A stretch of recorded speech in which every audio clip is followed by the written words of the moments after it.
Welcome to Recover His Way. I'm your host, Tom Reynolds, on the campus of His Way in Huntsville, Alabama. And today I'm joined with Joel Arnold. Welcome, Joel. Thank you. Joel and I have known each other. We were just discussing. We've known known of each other and kind of known each other for about 9 years. We've gotten to know each other real well in the last 5 or 6 years. And so it's been great to get to know you. And I know we've built a pretty strong friendship and fellowship and brotherhood together. And so I've enjoyed and respect your journey. One of the reasons I wanted to specifically have our guests listen to you and hear your story is because I have a lot of respect for your story. I have a lot of respect for you and what you've done. You've been a critical part of this ministry for many years and had a huge impact on a lot of guys' lives. So maybe for our audience's sake, you can kind of give us a little bit of your background and just kind of the Joel Arnold story. Okay. Well, I'm 51 years old.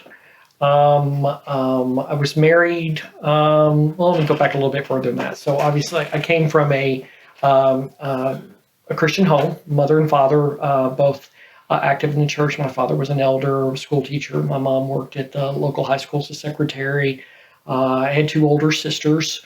I was the youngest of the three, obviously, and by the time they both graduated from high school, I pretty much lived most of my, junior high, teenage years, as what you consider maybe an only child because they had moved on to college and things like that. But like I said, a pretty normal home and never really felt at any given point that, my parents were there to be supportive of me or if there were things that I need. Of course, graduated high school and went off to college and had a great experience there. But I would say probably from a very early age, I was experiencing things and really just didn't know how to deal with those things, just things that happen, I guess, in a adolescent or teenager's life, and just didn't know how to deal with those things. And so very quickly learned how to, or felt the need to be able to mask those things or hide those things so that I could appear one way to other individuals as normal, but would carry on sort of that other life. So sort of let that continue on through college. Met at that point my my wife and dated in college and got married and had kids, and again just continually sort of let that other life sort of set in the back and would periodically go back and forth with it, but really, like I said, no one else knew but myself. And so it got to the point, in fact, I really felt like I was able to function, and carry on my role as a husband, eventually as a father of my two kids, and then my job and everything else. But quickly learned that that was not the case, and that was really I wasn't doing that at all, and I was just sort of dwindling and I really was just becoming very much alone and dying inside. So, like I said, from a very early age, I started to deal with this. And of course, I think as we've shared before, my specific struggle has been of a sexual attraction. I was very sexually active from a very young age, and my specific struggle has been same-sex attraction. So, it's been something, of course, especially growing up in the church and with others, always felt like if someone else knew what was really going on and what I really was feeling and struggling with, that there wouldn't be that acceptance there. So I just hid it. And like I said, thought that I hid it very well until, I hit a point in life where other things that I felt like were keeping me stable and balanced, such as my job and other things, sort of came crashing down on me. And looking back at it now, I think there was probably a reason why God was opening my eyes or trying to open my eyes at the time. What kind of career did you get into? Well, I was education. Okay. I got my undergraduate in education and my graduate in school administration, and was a school teacher for a number of years, and then eventually a principal for roughly about probably 7 to 8 years or so doing that. And up until a point, I was very successful at it. But then when my job became very stressful, in particular, I took on a job in a particular time in my life. And looking back at it now, I just wasn't ready for that position. And I had some people that had advised me not to take it, but I did, and just got into a situation, got over my head. And all of a sudden, my job, which had provided me so much stability, and I think I put so much of my worth in that, came crashing down. And it was like, now that I don't have that support, then the addictive behaviors just really multiplied and started really growing. And I consider a very exponential rate. So, kind of interestingly, your successes that you had kind of built a facade in which these other things were kind of happening in the background. But as long as you were staying successful, you could kind of keep them covered up and manage both in some ways, even though down deep inside you probably weren't succeeding at that. At least it gave the illusion of. That's But right. then at some point, the pressure of that facade crumbles, and boom, there he is, glaringly my insufficiencies, my inabilities, my weaknesses came. Exactly. Okay. Exactly. So, I mean, a couple of years into my marriage, I did, through a series of events and things came out, and I did divulge to my wife at the time, Carla, what was going on, and we talked about it, and we were working through it, and I was reaching a point where I was starting to get some success and some traction in dealing with the addiction. I was talking to people about it, was seeing a counselor about it. We were working through things. But again, when I left that particular job in Houston at the time where I was at and took this job in San Antonio, it was just not a good move. And it took me away from her for a couple of months while she was selling the house with the kids in Houston and I was away. So it gave me a lot of time to be alone and be involved in things, that I didn't need to be involved in. And again, then when the job wasn't successful and I didn't know what to do, it just all came tumbling down. When you describe getting, this addiction, are we talking here about substance abuse addiction? We're talking about sexual addiction. What things are going on with you? Up until I left and we got a divorce, it was all the sexual addiction. There was no drug use or anything else at that point. And throughout our marriage, I did everything I could to try to remain faithful to her. I would dabble in things, but I wouldn't fully immerse myself in it. But once we left, we left. I went for my first program, what I consider sort of my first treatment in Wichita, Kansas. And it was trying to help me overcome the sexual addiction. It was a Christ-based, Christ-centered approach. And I was supposed to be there a year, work during the day and go to classes at night. And I remember going into the program in the first day or two that I got there, they sort of set out the guidelines for me. And basically I had to go out for about a month or so. I had about a month to get a job. And I told the gentleman who was in charge of the program, I said, this isn't going to work for me. And he asked why. And I said, well, simply, up until this point, I've had to be so careful where I go and who I'm with because I'm afraid that, I'm going to slip. And once I slip, I'm just going to sort of go off the deep end and I'm not going to come back. I'm just going to go out there and live the life that I want to live and live that lifestyle. But they told me, he informed me that that was not something that I need to be concerned about, that there were restraints there that could protect me. Well, it didn't. I found ways around them. I think like most addicts do, we find ways to shortcut the process. And about 6 months into the program, I decided to leave. And I knew that particular day, I remember it very distinctly. It was in May. And I remember getting up that morning and saying, I'm done. I'd seen a good friend of mine in the program, and he had slipped up. And everyone was really surprised that he had done this and abandoned. I think he'd actually even taken money from the program. And I just sort of looked at all of them and I was looking around and I was like, he's me. I mean, we're so much alike. He's sitting here and he's got these people thinking one thing, and yet this is what he's really struggling with. And I was like, at that point, I was like, something snapped inside. I was like, I was done. I didn't want to do it anymore. I wasn't going to play both sides of it anymore. And I just said, if I'm going to go out there, I'm going to go out there. So I basically just left, knowing full well I was abandoning my wife and abandoning my kids, and just left, took off, took all my money out of the bank, and that's it. I was gone. I cut any ties with anyone who I'd have any type of connection with. With that kind of unleashing, you're kind of just releasing that and just kind of pursuing that headlong. Obviously, you've been in recovery now. What kind of turned the tide? What brought you back to seeking help? Well, I think looking back, I I reached a point before I came in here where I realized at that point, you know, I had tried just about every way I knew to escape from having to feel like I was living this double life. And I reached a point where I realized I think I've tried every way there is, and there's really no other way. That was sort of my rock bottom. An event that had happened when I lived up in Minneapolis at the time, and that's after the divorce and all that. And I was just like, I'm done. I'm tired of this. This is not going to work. What I thought I was looking for, and I didn't even realize at the time, I see it now. I was looking for a connection. That's always what I was always looking for. I was looking for a way to connect with individuals, and I never could. And I finally realized I'm never going to find it out there. What I thought I was looking for wasn't going to find. So it brought me into recovery, and I was like, I've got to try something different. Well, obviously, our program is a substance abuse recovery program. Most of what you've talked about has more to do with same-sex attraction issues.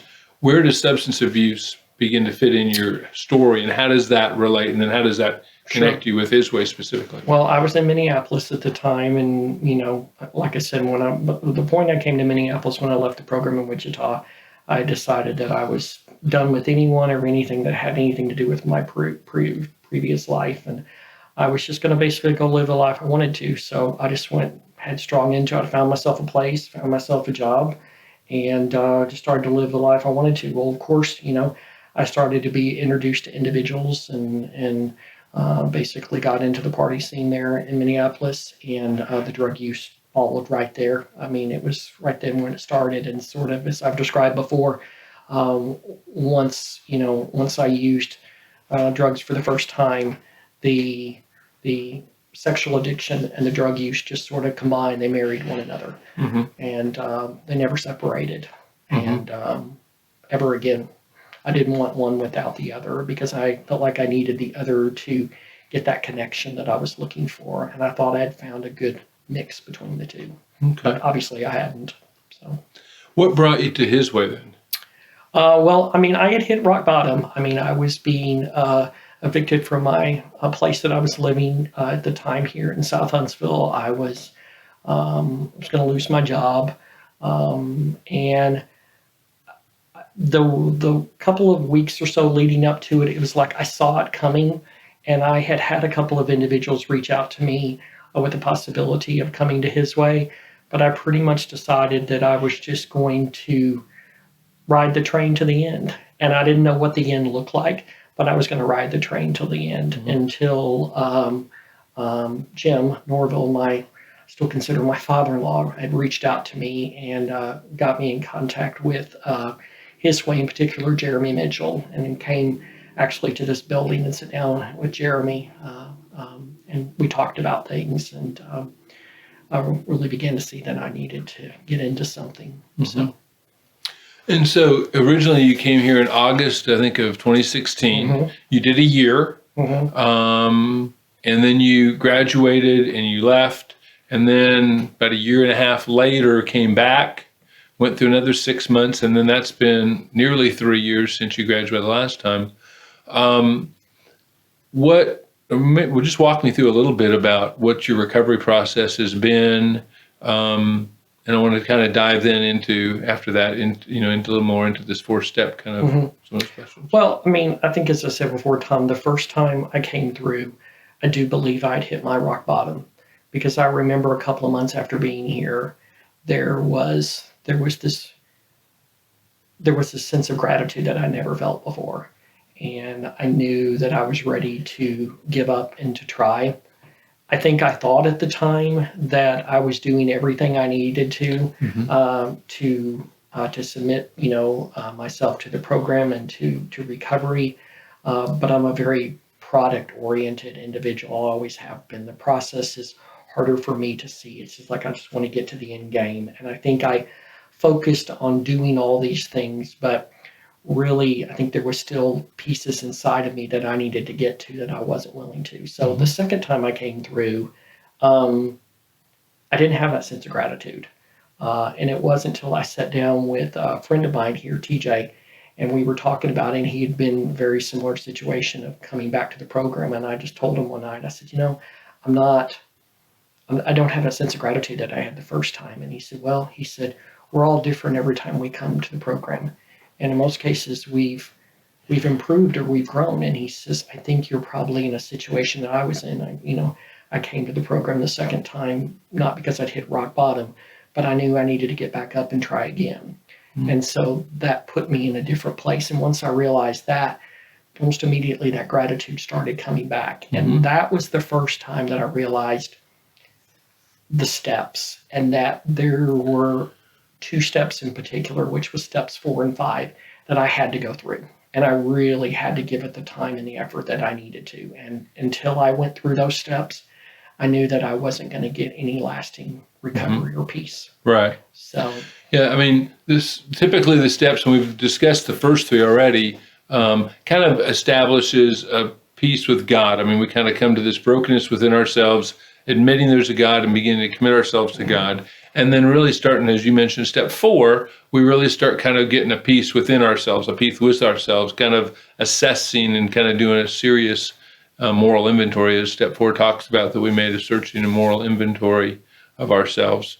And so I wanted to kind of have you walk us through just kind of what that step looked like for you. Is maybe that's not what you pursued the first time, but the second time as you began to see, particularly this 4th step being real critical. Because I know a lot of people, even if they never come to a Christian recovery program and they go to AA or NA or something like that, there's a lot of people who kind of start those first couple 3 steps and kind of hit the step 4, and that's usually the big barrier that either defines whether a person's really going to work this thing or whether they're just going to kind of cycle through meetings forever. And so this decision is really important. So maybe you can take us through why step 4 was such a critical thing for you, what it was you did to really embrace this process. Well, like I said before, I knew very early on, even the first time I was here, I was watching friends of mine here, and I was seeing the transformation in them. And I would say that was the biggest reason for me finally realizing that I needed to go through step 4, because I saw the changes in them. And they would talk about things, and I'd listen to their conversation. I was like, there's something different about them. And then they would start talking about it, and it always seemed to come back to the step 4 and 5. When I heard that, and I immediately started to get very scared and defensive inside, I knew enough to know from going through recovery the first time that I'd hit a sore spot there. And it was something that I had to work on and I had to face. I knew that's what they needed to do, and I saw a change in them. So I just translated it for myself, and I was like, I've got to do the same thing. If I ever want to get past this, I've got to go through this myself too, and face my own wreckage. Right. So we know what the step says, that we made this searching for fearless moral inventory. How did you personally practice that step? What did you do outside of just being aware that that's an idea, how did you go about actually pursuing that step and working it? Well, I got with my friends who were here and sat down and talked with them, got some advice from them, found myself an AA meeting, because one of the things that you had particularly suggested to me the second time when I came through was I was going to have to do things differently. Something was going to have to be different this time. And one of the things that I pursued that second time was I started going to AA meetings in-house versus I had been going to CR the first time. And I really liked it, but I knew I needed to do something different. And it was at that AA meeting that I realized this is where people are being really honest with one another. And if I can find myself a sponsor, I can start going through this process. So the first step for me was trying to find myself a sponsor. And one of the pieces of advice I got was to look for someone, not that I know really well, but to watch and find the individual who's got a lot of sobriety, is very serious about their sobriety, and someone that you don't even necessarily have to know them that well, but you trust them enough to know that the process works and you're going to go through it with this individual. So I pursued him. I started going to meetings regularly. Went up to this gentleman one night when they asked if there was anyone looking for a sponsor, met him, and we just started meeting and started the steps, and started that journey together. Right, right. And having a guide, having somebody just that can kind of walk you through it is really critical to this. I mean, as much as, I mean, we as men want to kind of be our own John Wayne, right? Want to kind of take the bull by the horns and do this ourselves. The reality is this whole process is community, and this whole process is relationship. And as you know, AA emphasizes sponsor. We talk about mentors here. The Bible talks about being disciples and having people that you're that are kind of helping shape and form our lives, and that's just an important part of the process and helps us get these steps work. So when you started working with your sponsor, this fourth step, what were some of the questions you were asking? What are some of the things that kind of helped walk you through this process of digging deep and making a fearless, moral inventory? Well, first started with the timeline. One of the books that he gave me talks about different time frames to start looking at. So I got myself a journal. I started with my earlier years, and basically as the years went on, my amount of years that I put within a time frame would become a little bit less because, of course, I have more stuff that I remember the older that I get. And I started writing it down, and he encouraged me not to hurry through it. And I would work a little bit. We would take a look at it together. He would say, I think you need to put some more depth into this. I want you to think about this more, and just really hashed each of those out and wrote each of them down till I could feel inside that, okay, there's nothing else to say about this particular incident, whatever it is, no matter how much I don't want to face it or share it. And I wasn't even worried at that point about sharing it, but just putting it down, that I've said everything that I've needed to say here. Just get it all out on paper and so I can see it. And it took me a couple of months for me. Yeah. So, I mean, you write it all out. This isn't just thinking it through. This isn't just a prayerful process. This is, why is writing it out so important? Well, I'm committing to it. I'm saying this is truth. This is actually what happened. And I'm recording my thoughts at the time. And it allows me to then to go back if I needed to add to it later in the process as I thought of more, or if we talked about it, I was like, I need to go a little bit more in depth. I had something to refer back to, or something tangible that I could have, right? And look at. And of course, at the very end of it, once I shared it, I burned it. Okay. So you don't have it anymore. You don't have it posted anywhere on the refrigerator. Nothing like that. It was done. Yeah. Okay. All right. Yeah. So one of the things you had mentioned is that this naturally, there's a resistance to it, right? And I know some of the things, going to meetings helped, getting a sponsor helped, going through this process. What are some of the things that kind of really helped you break down your own resistance? Why did you at some point you have to come to this threshold where you say, okay, my fear of this is overcome by some kind of benefit that I think going through this painful process can be. What was that breaking point for you in terms of kind of overcoming your objections to doing this fourth step? Again, I felt like I had tried every other way to get some peace inside, and nothing worked. And I felt like I had exhausted every possibility that, for no better word, that the world could give me to get some peace. And it wasn't, even though that's not sound logic, that's what I thought, watching my friends go through that transformation, and then even getting into AA, because there would be times and meetings where other people would share things, and they would specifically, especially there at first, they would share specific things through step 4 that they were going through. And that was extremely helpful to me. That helped break that resistance down, because I could see others, what they were going through, and they would talk about some of their underlying issues and what their fears were. And it helped me to see that I was really not any different from them. And that's always been a huge thing for me, even with my sexual identity, is, not buying into that lie that other people are so different from me, because they're really not. Right. And that's the beauty of community, right? Because you start interacting intimately with people and start really discovering that, we may have come from different places, different walks of life. We may be different ages, even different racial and ethnic backgrounds, but a lot of the same core things. You start really realizing there's a lot more in common than we have than differences that we share.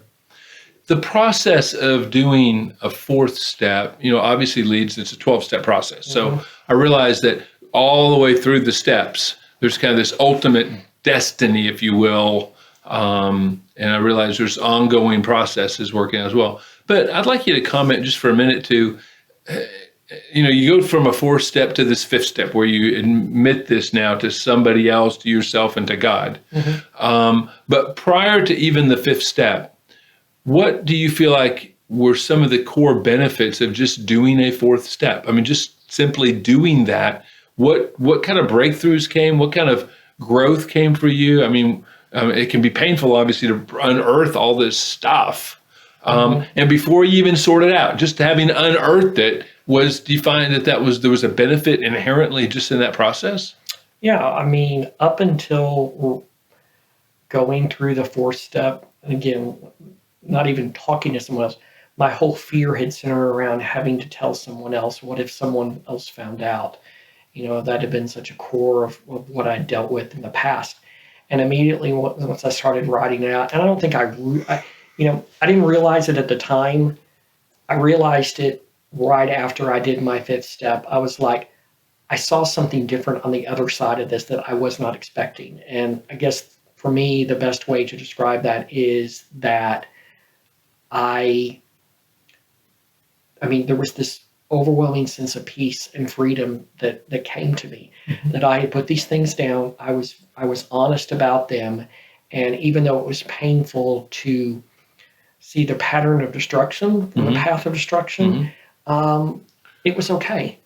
I wasn't alone in the process. And so that freedom or release from that burden being held over me, as I wrote those things out, I didn't see it at the time, but those things were just like, it was like the layers of the onion were being peeled back, and the burdens, the walls were being taken down because I was sharing those things, and it was very freeing to me. Yeah, it's, I think a lot of times in the shame of the actions we've taken, the events we have, the perceptions of our lives, there's a lot of darkness. There's a lot, and really this process of a 4th step really begins to turn the light on this.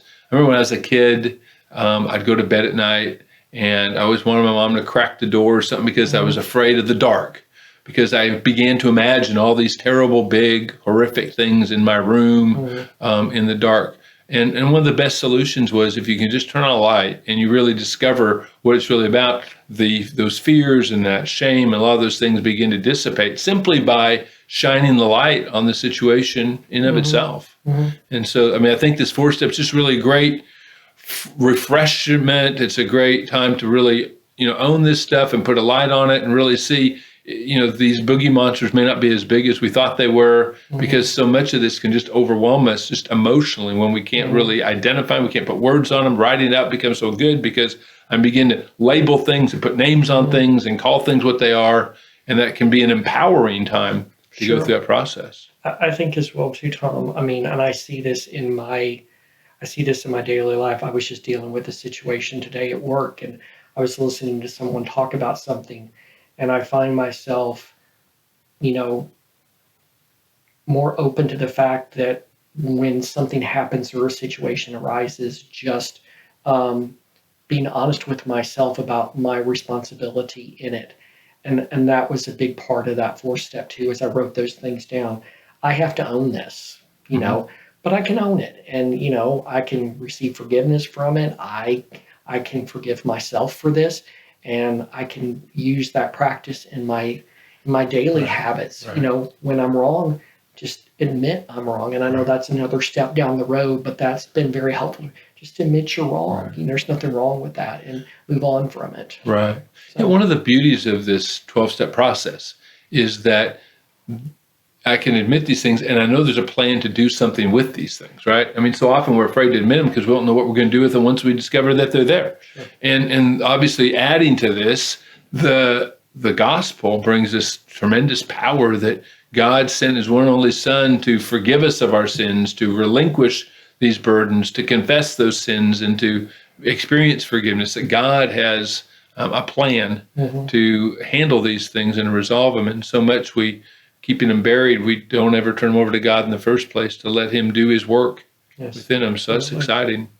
I appreciate all that you shared today, Joel. Thank you. And, again, I know there's a lot of other steps in this process. I know you've taken all of them very seriously. And I know you're sitting where you are today because of this beautiful combination you've had with the AA 12 steps and with your own spiritual convictions that have allowed you to kind of blend that together. I really respect your recovery and all that you're doing, and look forward to continuing to watch the journey that God still has in front of us. Amen. Thank you. So thank you for viewing us today. And if you'd like to know more about His Way, you can check out our website at hiswayinc.org.